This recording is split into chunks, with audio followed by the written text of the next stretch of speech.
laptop. We have a solution for any device. E-Edition is free for subscribers, or just $7.99 a month.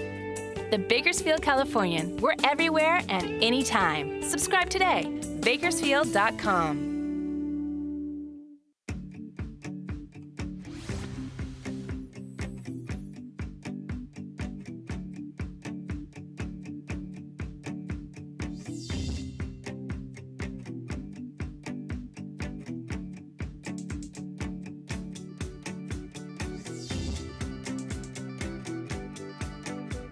Now, from the Dignity Health Studio at the Bakersfield Californian, it's time to open up with Don and Tina, your favorite pair on the air. Indeed. Glad you could join us today. This is going to be a great program. Tina, great to see you. Good to see you.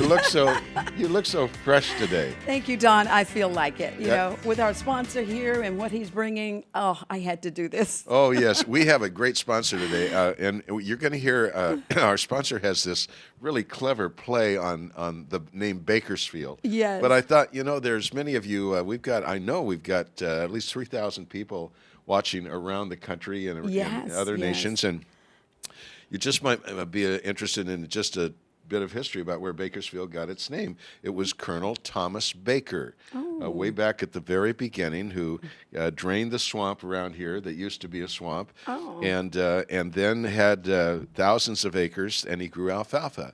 Well, Bakersfield was kind of right between where travelers came from Southern California, old Los Angeles, going to San Francisco, or vice versa. And as they would press on, he would give free alfalfa and meals to the people, and people would say, "Come on, let's keep going till we get to Baker's Field." They wanted to get to Baker's Field where they could get free alfalfa for their. And Thomas Baker was very smart. As people would come through, he'd watch for the very best people, and when he found them, he would give them free land if they promised to help stay and build the community, and as they prospered, they would give back to the community to help make it build. That was the DNA, the hospitality that created Bakersfield. How wonderful. But introduce our guest. He's got a great play on the name Bakersfield. I know. Let's hear this. Bakersfit.com. Bakersfit. But I want to just share a couple of things about him because I picked it up off of his website. The website, you're going to want to visit it, and we'll have that on the screen for you in just a moment. But this is our sponsor today is Bill Robinson. He's a personal trainer and nutritionist, nominated Bakersfield's Best Trainer 2013, and I understand he's up again for that same nomination. Nominated also for the Health Award by the Beautiful Bakersfield Committee 2013, and wow, he's got a lot of stuff going on. 90 DTC Boot Camp. We're going to be hearing about that too, and he is CPR certified. Get this, Don, his hobbies: combating obesity, a hobby, combating obesity, working out, family, eating, working out, charity, volunteer, changing the game, and working out. Well, those are hobbies. And combating obesity, I mean, that's one of our greatest health problems in America today. Don.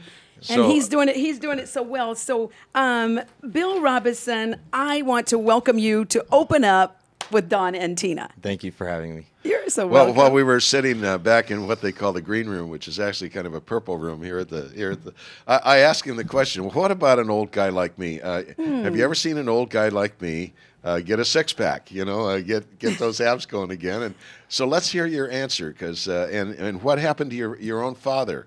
Yeah. So, all right. That was, everyone wants to know, how to get results, and that's basically where your question came from is, am I, still in that zone to get results? Am I too much over, or it doesn't matter what age you are, 30, 40, 50, 60, and I can say keep going. 70, 80, 90, as long as you're breathing, moving, walking, you could improve your lifestyle. Wow. You could eat better, you can move more. I don't care if you have a thyroid problem or you have a knee issue. If you can move your head, you could burn calories. If you could open your mouth, you could control your diet.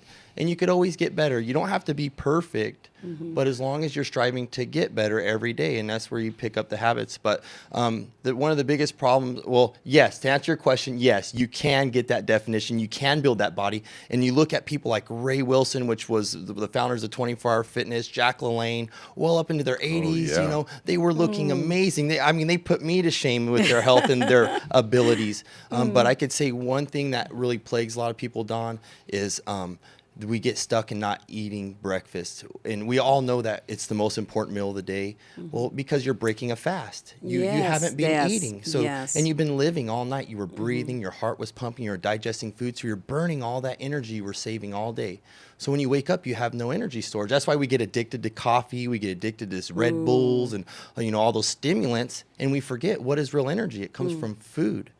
So as you start skipping breakfast, you start slowing your metabolism down. So as your metabolism decreases, your need for energy decreases too. So you start getting nauseous at the sight of food in the morning. It's like, oh, I'm not hungry. I'll wait till later. I'll wait. Then by the time you're hungry, it's like starving.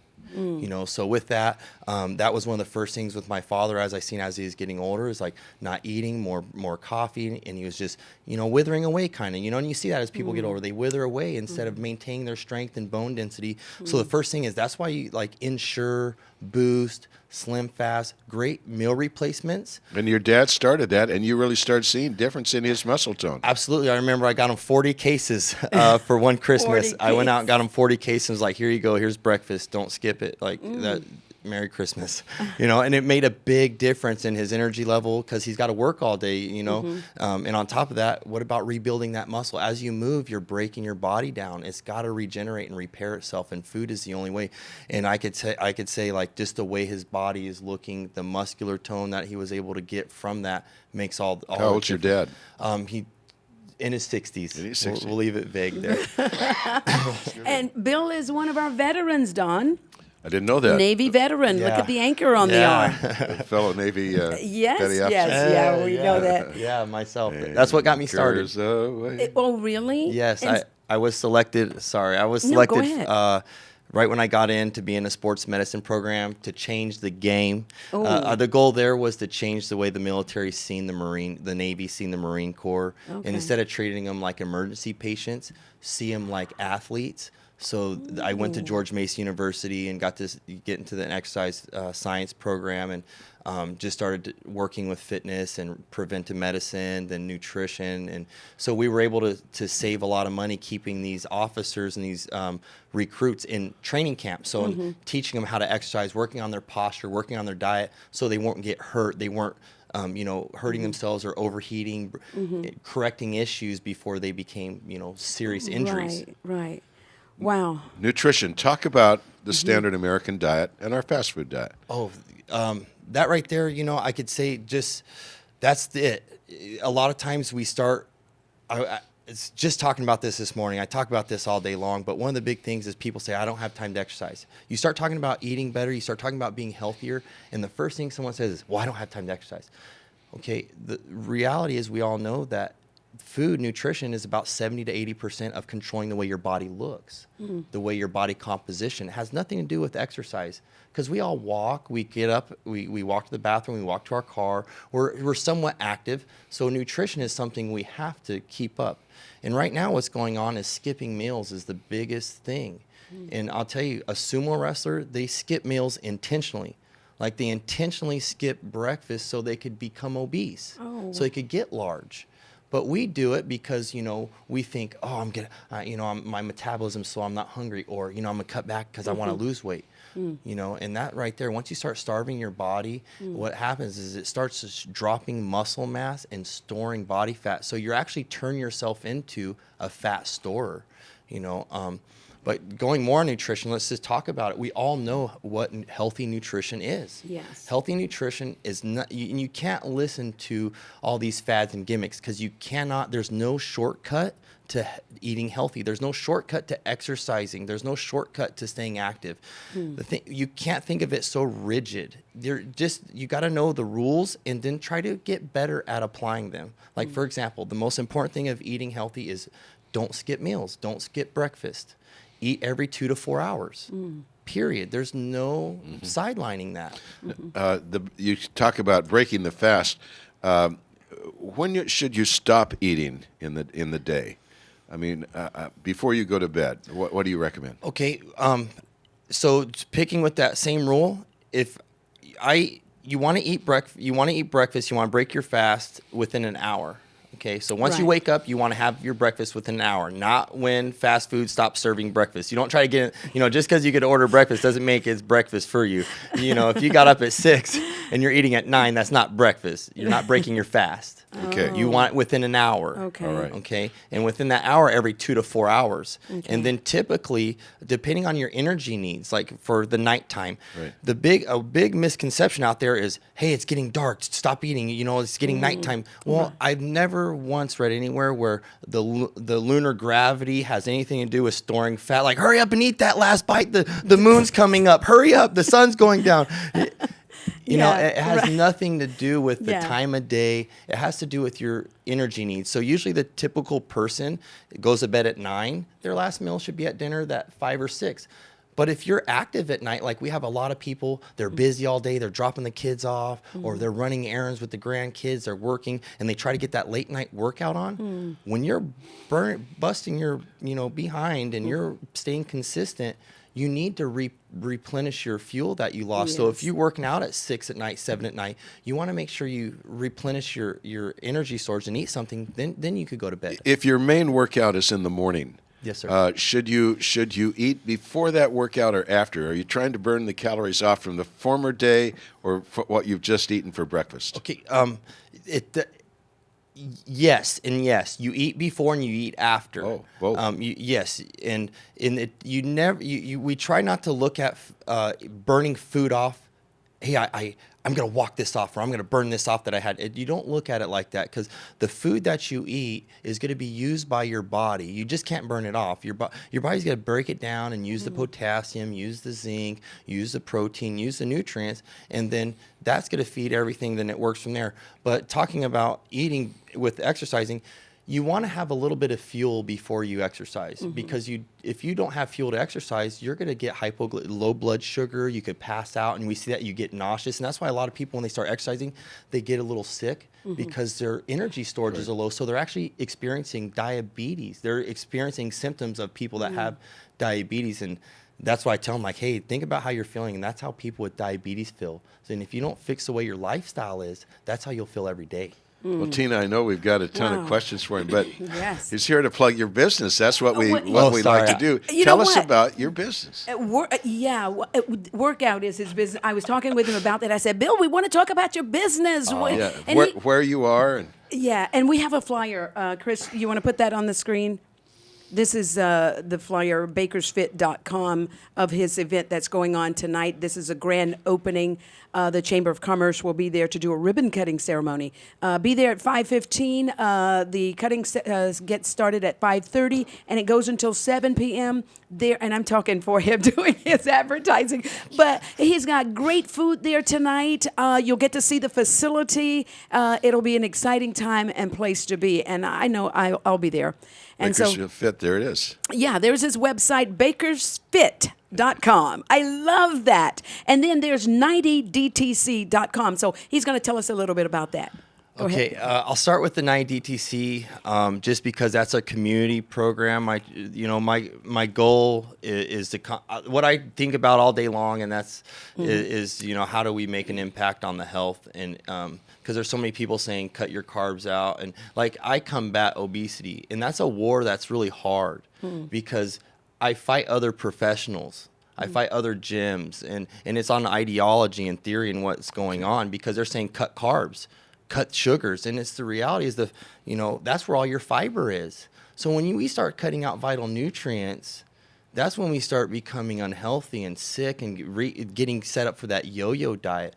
So the 90DTC program, we run 2 boot camps a year, one in spring when the weather is beautiful. It's beautiful in Bakersfield during springtime. Gorgeous. I love that whole story with Bakers. I love it, giving back. And that's where there's a spirit in this town.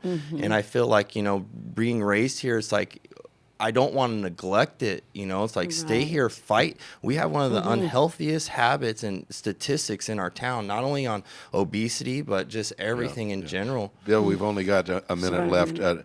Very quickly, if someone comes to you, let's say me, and we're going to do a before and after, how many times should I come? Anyone should come to you for in a given week, and how long are they in your studio while you're there? While they're there? Yeah, in the studio, it's just 1 hour.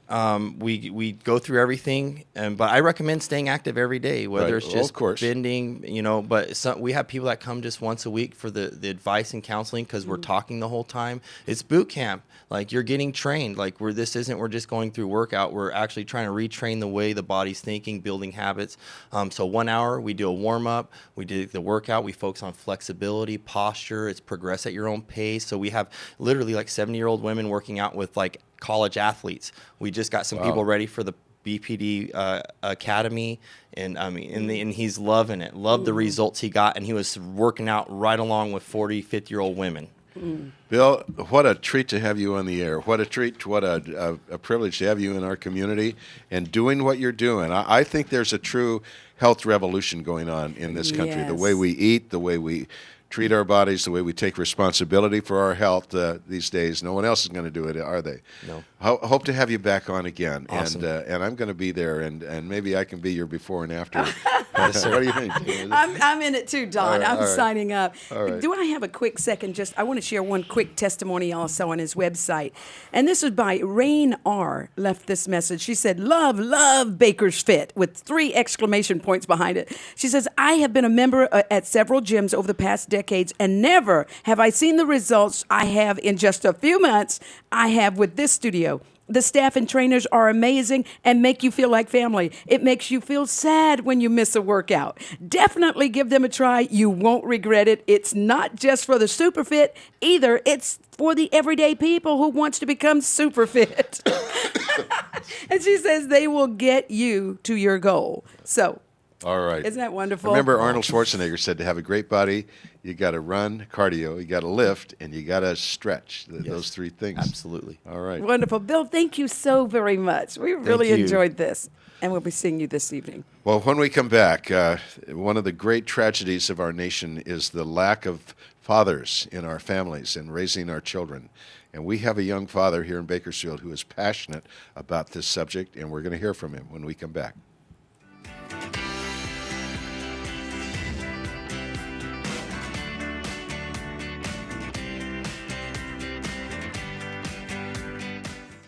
We do our research. We're shoppers. I was hoping I could save money with Personal Express insurance. We've had other quotes from other companies. And in shopping around, it was the best price. When she actually ran the numbers, I was shocked at the savings that I had.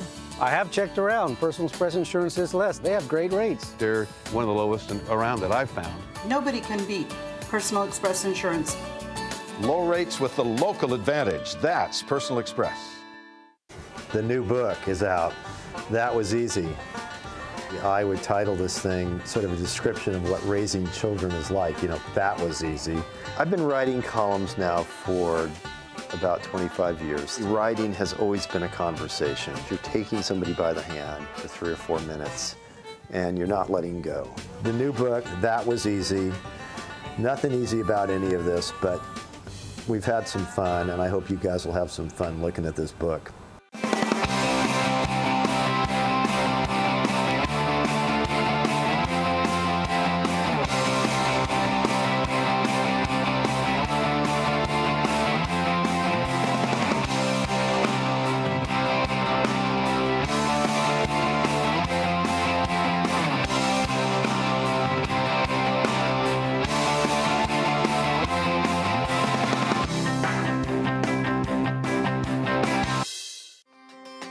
Introducing TBC Mobile from the Bakersfield, California.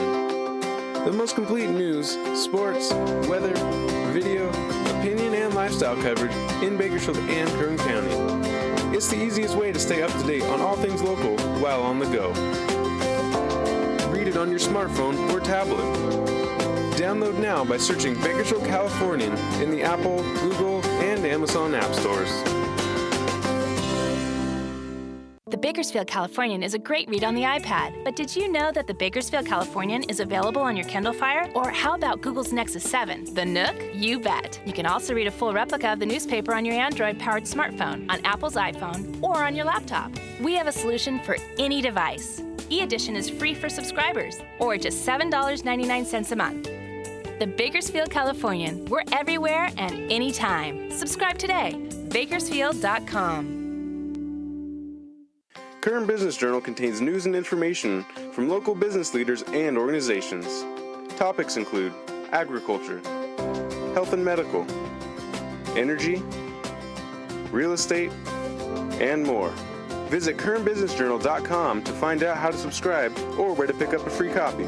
To inquire about advertising in the bi-monthly Business Journal, call 395-7586. Find us online on Facebook and Twitter, as well as on KernBusinessJournal.com.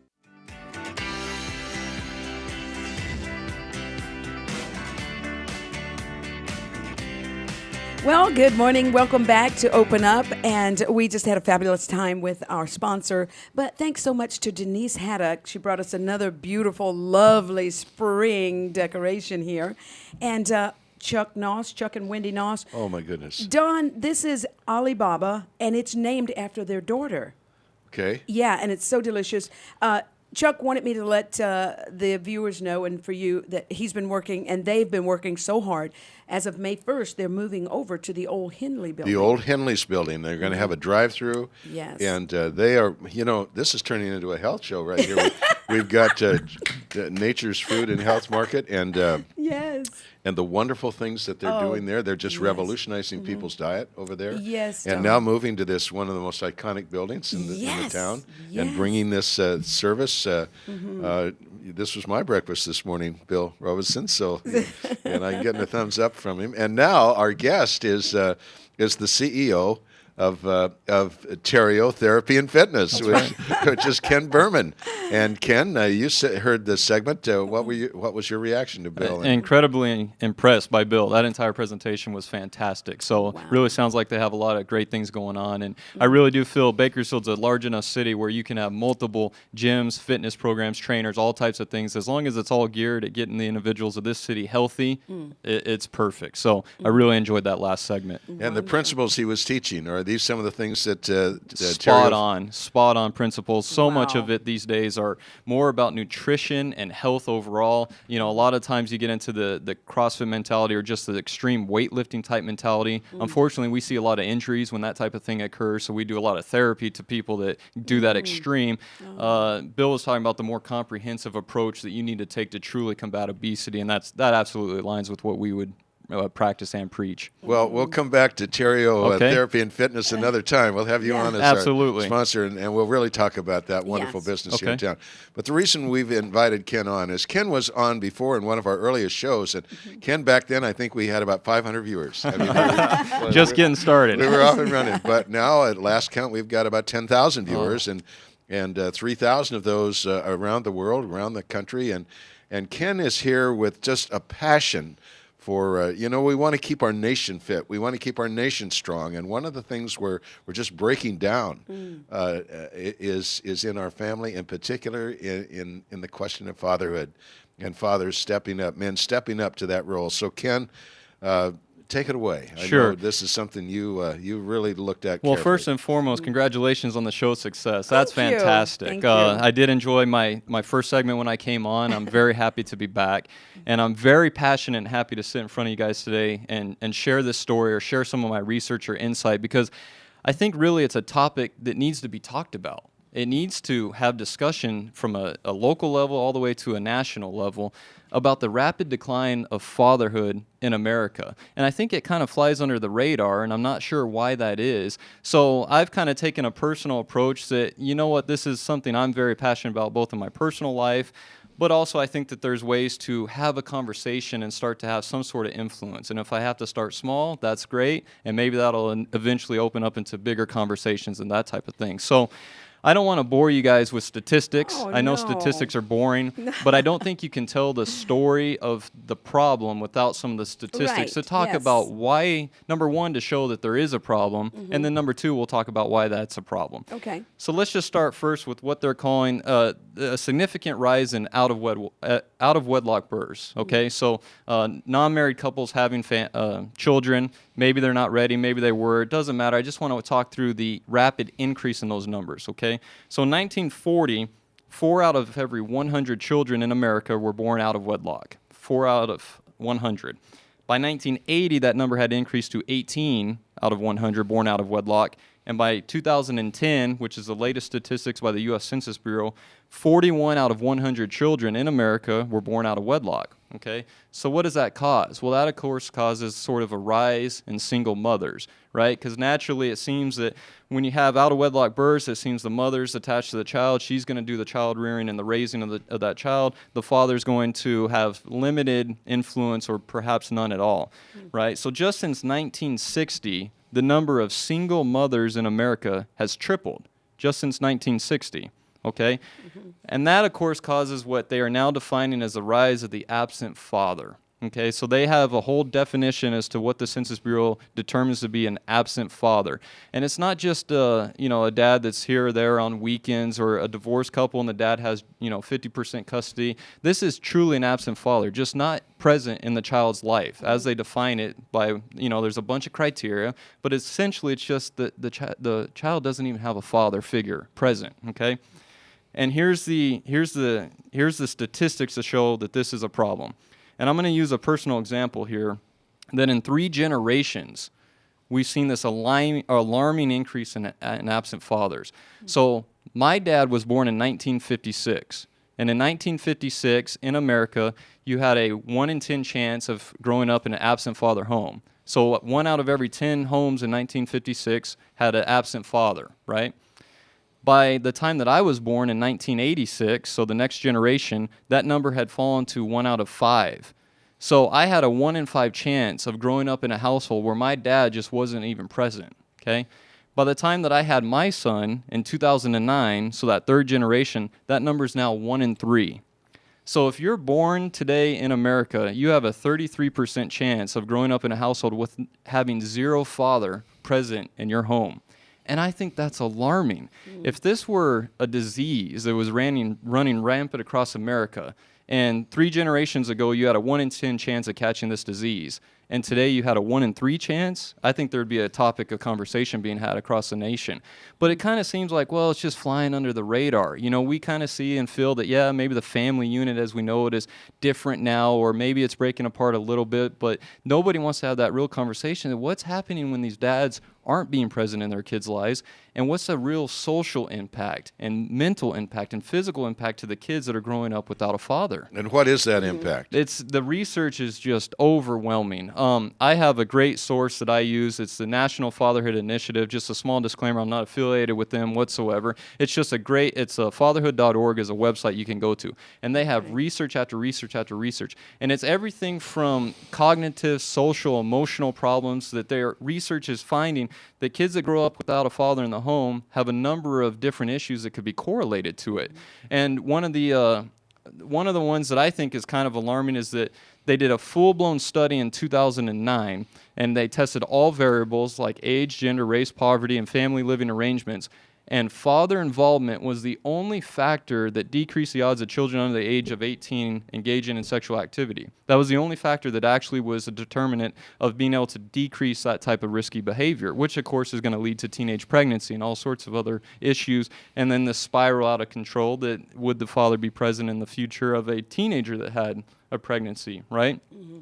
And the vice president of this organization, National Fatherhood, he kind of summed it up best. I'm just going to steal his words. It's Vincent DeCaro. He said, "America is awash in poverty, crime, drugs, and other problems. But more than perhaps anything else, it all comes down to this. Deal with the absent fathers, and the rest will follow." And that's what I'm concerned with, because I see at a political level, I see issues being singled out that we're trying to address sort of one-on-one. And so we're trying to address violent crime rates in certain cities, or drug problems, or alcohol abuse, or teenage pregnancy, or gun control, or a bunch of different political issues. And we're not looking at what that underlying factor is, that some of this could go away automatically if we could figure out how to keep fathers attached to their home. It brings to mind that quote by Thoreau, who said, there are 10,000 hacking at the branches of evil for every one who is striking at the root. That's right. And you're trying to strike at the root. Get to the root cause of the problem. That's absolutely right. I don't know where I remember this quote, but it was from some authority in childhood development who said, the young man whose father is absent, either physically or emotionally, will always feel half annihilated inside. What does that? Very powerful quote, and I'll tell you that touches on something else. Is right now in my research, I'm talking about 1 in 3 fathers aren't present at all. So 2 out of 3 there is a father in the home. But how well is that father doing with his interaction with raising the child? That's a good point. Is he abusive? Is he there, to help the child, to read to that child, to be an active father? Or is he just going through the motions? And is he being pulled away from the house because of work demands or some sort of other demand that he's not actually able to be a strong role model for the child? And I think that quote that hits the nail on the head. There's actually a strong philosophy abroad that father men are optional. Right. Doesn't matter. How, if the man is in the home. Speak to that. Yeah. Well, I obviously completely disagree with that notion. I think that if you go to the website and spend as much time as I have researching this issue, there is absolutely correlation after correlation after correlation that children are far better off coming from a household where the father is present. They're going to do better in school. They're going to have a greater chance of not living in poverty. There's all these correlations that correlate to the single issue, that when you have single mothers raising a child and no father present whatsoever, the kids have development issues, they're behind in school, they're more likely to themselves be an absent father when they one day have a child. And then that's the problem. And that's why I think that these numbers, generation after generation, is getting worse and worse, because each generation that a child grows up with no father, now their likelihood of not knowing how to be a father or be responsible to raise their children drastically increases. I'm very concerned that this trend of my father to me to my son, we've seen it decrease from 1 in 10 to a 1 in 3 chance of growing up without a father. What's the number going to be when my son has a kid? And and I hear from so many teachers who talk about who've been in the teaching profession a long time and seen the generations come and go, that there's been such a drastic change in children coming through school, that less attention span, less respect for authority, many more behavior problems on the playground and in the classroom. Do you see a correlation? The research definitely shows a correlation. And then just my sister is also a teacher. I hear the exact same thing. She's a middle school teacher, bless her heart. It's not easy to deal with 7th graders, I can imagine, but it's just it's amazing to see that the teachers are almost saying, wow, we have to take the position of trying to be the authoritative figure in the child's life because they are not getting that at home. And that's something that we really need to work on as a society, is what is it that we can do to help fathers realize the importance of being around, the impact that it has on society. It has a huge economic impact of the single mothers. There's a very strict correlation between poverty rates, and children that aren't growing up with a father in the home are growing up in poverty, and there's a spiraling effect that takes place from that. So there's a number of different branches and areas that you could come off of, from all of it being pinned back to, if the father was in the home, the child's going to have a better chance to succeed. And why are men abandoning this role? That's a great question. I wish I had, the absolute answer to that. I think part of it has to do, if they grew up without that father figure in their life, they don't know how to be a father themselves. I was very fortunate that I grew up in a household with a father that was very supportive. I mean, overly supportive. He never missed a single academic event, a sporting event. He came to everything, both for me and my sister. He made the decision that he was going to have his career, but then also his family time. And the family time had to be the top priority to him. So he actually passed up job opportunities and promotion opportunities because he knew that it would require more travel, more time away from home. And at the end of the day, he'd rather be there for dinner every night than go make a few extra dollars for the family. So from a personal level, I use all the things that he taught me, and that's the same mentality that I take in raising my son, right? So I think about the kid in America that grew up without a father. What do they use as a model? How do they know how to raise their children if they themselves didn't see that model played out for them. Ken, if you were the president, and you may be someday, I don't know about that. What would you do? Yeah, it's, you have to start small, in my opinion. You have to have the conversation first. A conversation nationally isn't really taking place about the decline of fatherhood.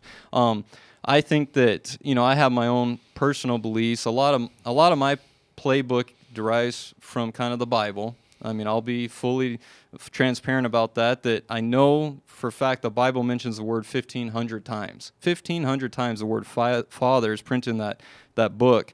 And to sum it all up as to what's it kind of hitting at, John 5:19, Jesus said, "Very truly I tell you, the Son can do nothing by himself.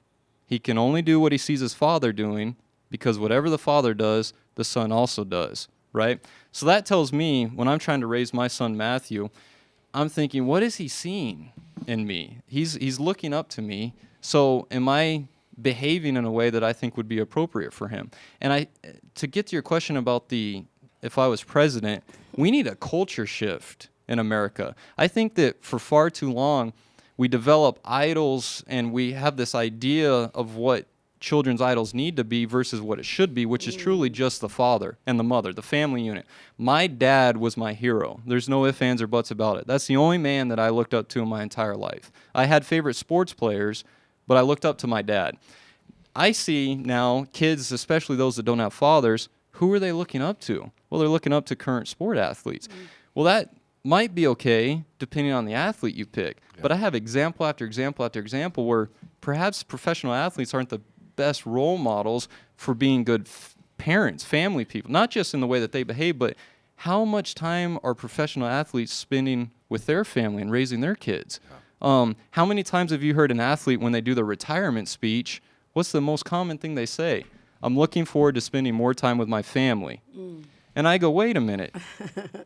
You put all that time and energy into your career. What happened to your kids at the home front? And are they being well taken care of? I think that we need more full-time dads in society, right? And less, part-time dads that, well, I have to do my career, and then I'll fill up the rest of the hours with raising my kids. Tina, that we've had him on, it reminded me of the story that I told when Ken was first on. You remember Ken? Yes, I think it was a PBS Frontline documentary where they interviewed the man that was considered the most vicious criminal in the California prison system. And when they brought him for the interview, he was in chains here, he was in chains in his feet, he could barely shuffle. They had two men with shotguns walking backwards for him, and two men with shotguns walking behind him. And when they sat him down in the interview, he was the most hardened, a callous, hardened man until the interview asked him about his father. Yes. And that man broke down weeping on the air for the pain that was in him because he had no father. Well, let me touch on that because it goes right around the idea of culture in America and where are we now? And on that idea of prison, fathers being incarcerated, which naturally they can't be involved in their child's life if they're in prison. And Sesame Street, right, iconic show, TV show, geared towards children. They now have a new character, and that character's name is Alex. And do you know what Alex's role in the show is? He doesn't have a father because his father's in prison. And the reason that I actually applaud Sesame Street for attempting to address this issue. They felt it was necessary to create Alex because Sesame Street has realized that 25 years ago, 1 out of every 125 kids in America had a father in prison. And today that number is 1 out of 28. 1 out of 28 children in America have a father that's incarcerated. So Sesame Street created Alex so that they could create some dialogue about how Alex deals with that issue so that they can hit their target audience and hope that kids can better themselves or learn lessons and that type of thing. But that's again, back to the culture issue. Where are we as a society today where we're having to create characters on shows to address fathers being in prison because we have these alarming statistics that, wow, look at this increase, now suddenly fathers are going to jail. And again, in my opinion, it all comes back to if we could, if there's a rise in number of fathers going to prison, well, there's also a sharp increase in number of fathers that are absent in kids' home. And could those fathers have had a better life had they had a dad involved? because I haven't looked at this statistic, but I almost guarantee there's a correlation with the number of people that are in prison. How many of them came from a father being present in their life versus no father being present? I can almost guarantee right now that the number of people in prison correlates to the number of those that didn't have a father present growing up. Ken, we've got to. I'm sorry, you were going to say something. Ken speaks, this is so dear to your heart. Tell our viewers again why this is very important to you. Well, for me, I was a political science major in college. Don made a joke earlier. One day I may have political aspirations, but not yet. And the reason not yet is because I have 3 kids of my own. I have twins that are 4.5 and a little girl that's 3. It's basically like we have triplets and my house is chaos. But that's my job right now, is to raise those children. I've chosen a career path that affords me flexibility, because if I want to go home at 3 o'clock to go see a baseball game of theirs, I want to be able to do that. For me, I just think that I'm passionate about the topic because I see what's happening, and it kind of makes me mad. I know that I need to be the best possible father for my children, because that's the way that they can succeed in this life and better themselves and better our society as a whole. And I see less and less father involvement, and it's almost like people are saying, okay, well, it's no big deal. Well, it is a big deal. It's a very big deal in my opinion. I just can't imagine growing up in my life without my father being present the way that he was. And I think that the more I can share the message and have talks and conversations, I've spoken at churches, I'm going to be speaking at some more, the more that we can have a dialogue to say, what do we need to do to try to fix this issue? Ken, we've got 1 minute. I'm just thinking whether you're for, against, or neutral about our president, he really has set a model that you can be president of the United States and still be a father to your children. It seems like he set a wonderful example. I love the younger presidents that have kids. John F. Kennedy was one. Now, they went back and forth. Was he a good father? At the end, he definitely was. He recognized that he needed to be a father. I think that it's a huge model to be able to put them on a platform and say, yes, that's what you need to do. He's president of the United States, but he's also a father to his children. And I hate the excuse that there's not enough hours in the day. I hear it all the time from people that say, my career takes up so much of my time, I have to provide for my family. Okay, I get that, right? There's 168 hours every week. If you work 40 hours a week and sleep 8 hours a night, you still have 72 hours in that week that you can spend with your family. That's 10 hours a day. If you work 60 hours a week if you work, and you still sleep 8 hours a night, you still have 7.5 hours a day to go spend with your family. So go eat dinner every single night with them, read your children books, and be present in their lives. Go to every single sporting event that they have. You can't fail. I always say, all the time, my father wasn't perfect, but he didn't have to be, because I had a father, and he was perfect for me. That's it. That's all you need to know. Well, Ken Berman, you have brought great value to this show, and we appreciate you coming back on. We'll bring you back on with Terrio Therapy and Fitness one of these days to talk about what you do professionally. That sounds great. All right. Okay. Dina? Thank you Thank so you very guys much. so much. Wow, we are having some time here. Oh, Don, I got my eyes on those beautiful flowers. So pretty. Thank you so much again, Denise Haddock, Interior Designs. And we're about to go to a break. And when we come back, we have some good words for you you don't want to miss. Thank you.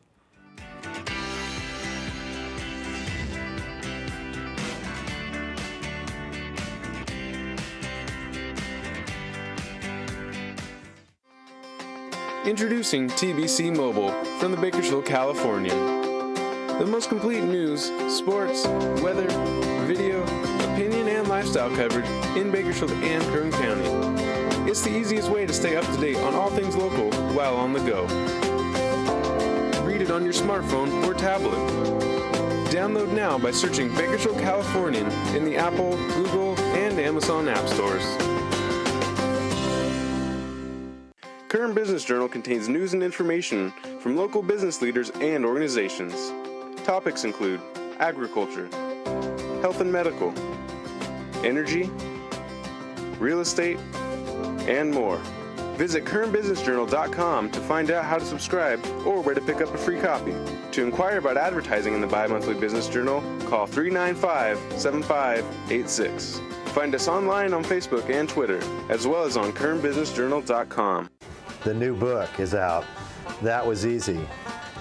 I would title this thing sort of a description of what raising children is like. That was easy. I've been writing columns now for about 25 years. Writing has always been a conversation. If you're taking somebody by the hand for 3 or 4 minutes and you're not letting go. The new book, That Was Easy. Nothing easy about any of this, but we've had some fun, and I hope you guys will have some fun looking at this book. The Bakersfield Californian is a great read on the iPad, but did you know that the Bakersfield Californian is available on your Kindle Fire? Or how about Google's Nexus 7, the Nook? You bet. You can also read a full replica of the newspaper on your Android-powered smartphone, on Apple's iPhone, or on your laptop. We have a solution for any device. E-Edition is free for subscribers, or just $7.99 a month. The Bakersfield Californian. We're everywhere and anytime. Subscribe today. Bakersfield.com. Save 50 to 90% with the Bakersfield Californian's Daily Deal featured on Bakersfield.com. A daily deal is offered each weekday on services from local restaurants, dry cleaners, health and beauty services, retail shops, and local activities for the entire family. The Daily Deal is 100% local. Find these amazing deals only at dailydeal.bakersfield.com.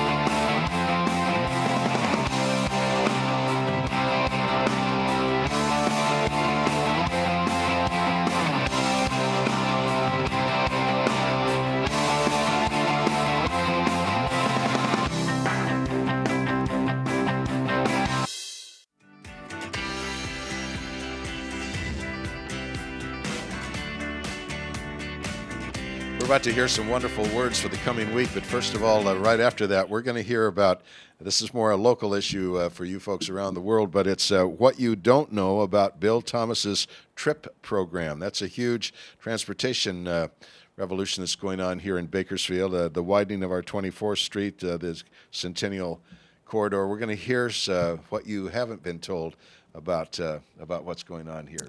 And also, if you have any comments, any questions that you want to share with us that we can answer perhaps on another show, just go to our website. It's very simple, openupglobal.com, openupglobal.com. I had the wrong one there, openupglobal.com. Yes, yes. And now it's time for our good words for the new week. And our presenter here is Mike Uriosti. Did I get that right? Okay, and he's here to give us 3 minutes of some good words. So welcome, Mike. Thank you. Thanks for having me. You're I want to talk about being able to be an inspiration into somebody's lives. I actually met Bill 2 years ago. I was 31 years old, and I was looking back at my life, and I was eating unhealthy. I was drinking alcohol a lot, and I just looked at myself and was like, this is one point where I need to make a lifestyle change because I need to get healthier. And he came into my life and taught me how to eat healthy, stay active. There's a new generation coming up where, just like Ken said, that they're fatherless and they lack this mentorship, this discipline from their father figure, where I feel like the community leaders should be able to be an inspiration to them. Whether I remember going to college, I was volunteering for the YMCA, the police athletic leagues, and I feel like there's a new generation should have this spirit of being an inspiration to others. There's many nonprofit organizations where they can contribute to. Being able to inspire somebody is great in an individual because it helps them being a mentor. Life is not about what can I get in life, but becoming who we are, realizing what we can contribute in somebody else's life to make a better community for our local community, as well as for the existence, a better existence in life. Wonderful words, you bet. We really appreciate you coming on, and we really appreciate that. Very authentic, very sincere, and we offer this opportunity to anyone who can be here in Bakersfield to feel you have a word to share that would encourage others. And, you know, talking about fitness, we've got Ed Davis here who's our leading agronomist here in this entire area of California. He can tell you what grows in what soil. And, you know, Ed, you're a specimen of fitness. You played football at BC, and I see you down at the Racket Club, and you're in great shape. You know, you're a role model in this area. Yes. Well, you have to try at least. Yes. It's the effort that counts, and it's a lifestyle change, just like we had heard there. It's very, very important to take the time to make sure that you're an asset to your family if you can possibly do it. And it's just something that you have to do. You don't have an option. Wow. Good. Well, you've got some hot topics. Ed is one of these men who he's really a generalist. Although he's very at the top of his field in his very scientific niche there, he's also a citizen who's very aware of what's going on in the world and in our community. And you've got some things to say about this, what we call the TRIP program.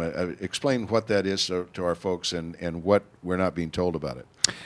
Yeah, well, thank you. Thank you for Welcome. having me. We basically, in our community here, with the efforts of Bill Thomas, who has represented us very, very well in Washington for a long time and has since retired, he's continued in a forum of trying to raise money for the local activities, which is a matching fund program. And most people don't realize that. Most people think that the money he's bringing into our world with regard to like the Centennial Corridor and widening of the 24th Street is something that is completely paid for by Fed, and it is not paid for. It is a matching fund project. So that's something that has not been really, really clearly understood by everyone in the populace. So everyone in the county and everyone in the city is going to have to get a tax increase in order to match this thing, which is going to extend out to about 30 years to finish getting it paid for. And this first portion of this TRIP project is going to be $230 million in order to get just the first portions of this thing, which is the 24th Street widening and also the Centennial Corridor finished. So at the end of the day, that right there is obviously it's $115 million that is going to have to come from the population of the county and the city. And so this thing has really been just a real problem every inch of the way. Obviously, Mr. Thomas thought that this would be a very, very good thing, but it is not clear to the population of who is going to have to pay for it. He only has a matching fund project. And another problem with it is the EIR, the Environmental Impact Report, was terribly flawed and terribly inadequate. It was hidden in 1,600 pages of a bunch of fluff that didn't properly follow the CEQA, or the California Environmental Quality Act. So at the end of the day, when it's all said and done, the environmental impact that has been agreed upon as okay is terribly flawed, and it cannot move forward. And because of that, there is a class action suit that's being brought about by citizens in Bakersfield to try to stop this thing, simply because the EIR is in fact not properly written. And it covers areas such as eminent domain, where houses on the north side of 24th Street are in fact going to be removed. And the difficulty of eminent domain, they can knock those houses out. They can go in and buy your property from you, knock your house down and tell you to go buy a house somewhere else. That's legal. But there's also a portion of the eminent domain called the inverse condemnation rule, which clearly says that under a eminent domain project, if you are a neighbor of that area, then you cannot be negatively affected by the eminent domain ruling. But the problem is everyone on the north side of 24th Street has already seen a reduction in the value of their real estate, which is emanating from this eminent domain project. Mm-hmm. That is illegal. You cannot do that. But the city of Bakersfield continues to move forward. So that's all about this reality of this organization. A group of people here in Bakersfield are in fact moving forward to try to countermand this thing. Most of the people on the south side are okay with it, just simply because we have cul-de-sacs on the south side and we're really not that affected. But the north side of Westchester is going to get hammered with regard to devaluation of their real estate value. Mm-hmm. So that being the case, most people, the biggest thing they ever buy is in fact their house. Right. And since since the real estate market crashed a while back and is now rebounding a little bit, for them, it's going to crash again. Because in 7 different cities in California, every time they have done one of these eminent domain projects and not taken into consideration the inverse condemnation rule, the people of that area have in fact lost value. There's history, there's absolute proof that it has actually happened. And a real crazy thing that's happened here is that on F Street, going through M Street, when you're going going east on 24th Street, when I was a kid, those lights used to all be synchronized. Right. They are not synchronized now. The ruling was that a portion of them belonged to Caltrans. The rest of them all belonged to the city of Bakersfield. Caltrans gave those lights back to the city of Bakersfield almost 3 years ago for them to synchronize them. They have never synchronized those lights to make traffic flow through town better so they can establish this terrible traffic problem so they can do this project.